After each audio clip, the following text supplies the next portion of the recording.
Hormati anak-anak muda yang saya cintai. Mari dengan ayat Al-Quran ini Allah memberikan kita, membuka kita punya pemahaman bahwa dalam kehidupan ini ketika menuju kepada kematian, bekal itu tidak ada dalam bentuk benda. Bukan berarti kayak kita mau pergi Kalbai jadi siap bekal. Bekal ya uang. Ada yang dari Kalbai turun di sini beli nasi bungkus bawa, makan di atas motor. Tidak seperti itu. Tapi adalah bekal takwa yang kita diingatkan untuk kita siapkan. Setiap diri harus menyiapkan itu. Karena di yaumil akhir kita nafsi-nafsi. Bapak tidak bisa bantu anak, bapak tidak bisa bantu istri tercintanya, anak pun demikian, istri pun demikian. Kita nafsi-nafsi. Maka Bapak Ibu yang saya hormati, kesempatan ini saya tidak menggurui. Minta maaf saya tidak menggurui. Sekedar untuk menyampaikan apa yang sudah disampaikan oleh para ustadz.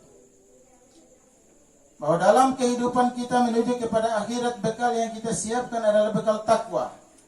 Maka setiap orang harus menyiapkan diri, menyiapkan keluarganya. Ku anfusakum wa ahlikum nara. Kita semua yang sudah berkeluarga ini harus kita siapkan betul-betul kita punya keluarga itu. Akhirnya kelak di akhirat nanti mudah-mudahan terhindar dari yang namanya api neraka yang bahan bakarnya adalah manusia. Maka Bapak Ibu yang saya hormati, kesempatan ini saya hanya mau ingatkan kita semua dan juga diri saya ini. Dalam perkembangan zaman yang penuh dengan teknologi yang serba canggih seperti ini, anak-anak kita perlu bimbingan. Anak-anak kita perlu, kita orang tua harus mewanti-wanti mereka. Karena apa Bapak Ibu yang saya hormati? Coba anak kecil sekarang, walaupun itu baru SD kelas 1 atau belum sekolah saja, HP Android itu dia sudah tahu dia punya isi semua.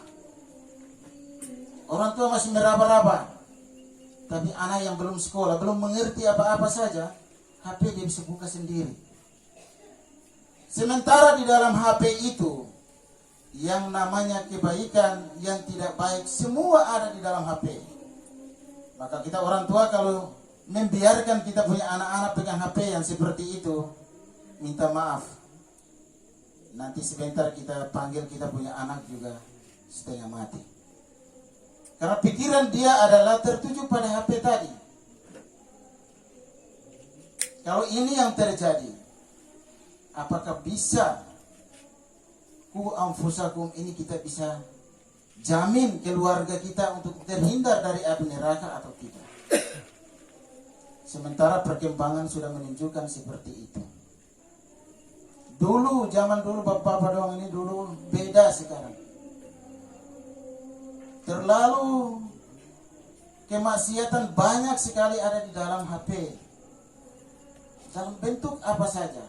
Makanya sering kita dengar berita atau kita pasti dengar orang cerita. Anak kecil saja bisa berbuat kejahatan. Maka dari itu Bapak Ibu yang saya hormati, mari kita siapkan kita punya generasi, kita punya anak-anak kita.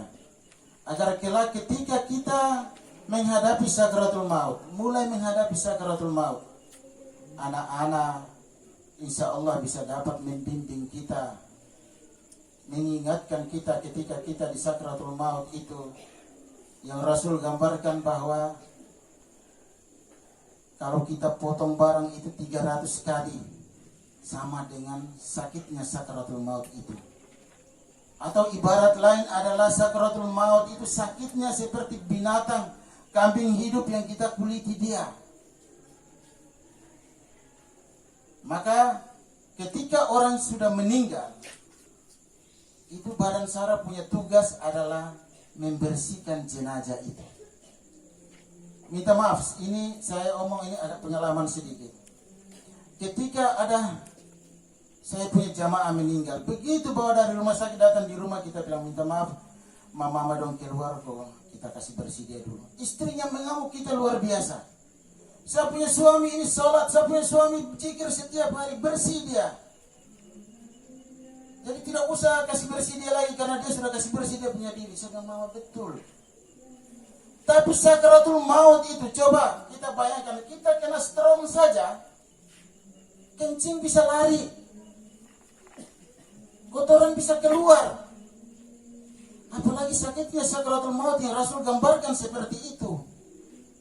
Binatang hidup yang kita kuliti. Dan memang ini tugas badan sara, apapun yang terjadi, walaupun dia bersih sekalipun, tugas kita adalah kasih bersih dia. Sehingga apa? Memudahkan orang yang nanti sebentar kasih mandi. Dia kasih mandi, ya dia tidak terlalu repot karena tadi kita sudah kasih bersih dia. Ini pengalaman. Jadi kita jangan menganggap bahwa karena kita ini sholat terus, kita ini mengaji, kita ini zikir, sehingga di sakratul maut itu pasti kita tidak ada apa-apa. Dia punya manusia dulu. Kita duduk kaget saja kena strom, bisa kita pusing, bisa kotoran pasti keluar.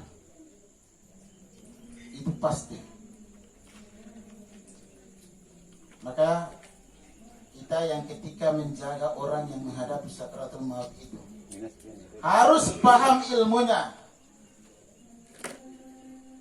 Belajar syariat, kita belajar ilmu.